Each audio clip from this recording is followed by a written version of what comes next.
સ્થાનિક સ્વરાજ્યની ચૂંટણી 2026 ચૂંટણીમાં ઊભા રહેતા વ્યક્તિ કોણ હોય છે? તો એનો જવાબ છે સ્થાનિક ઉમેદવાર, જેનું નામ વોટિંગ લિસ્ટમાં સામેલ હોય. આ વ્યક્તિનું પદ કયું હોય છે? તો કે આ વ્યક્તિનું પદ, એને પદવીને પાર્ષદ કહેવામાં આવે છે અથવા કોર્પોરેટર કહેવામાં આવે છે. ત્રીજો સવાલ, આ વ્યક્તિનું કામ શું હોય છે?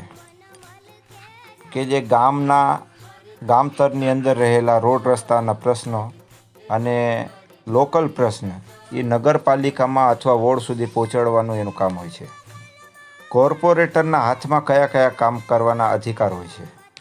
તો કે કોર્પોરેટરના હાથમાં ગામતરમાં લગતા રોડ રસ્તાઓ, ગટરના કામ, પાણીના કામ, રસ્તા અને લાઇટના કામ, પછી સાફ સફાઈના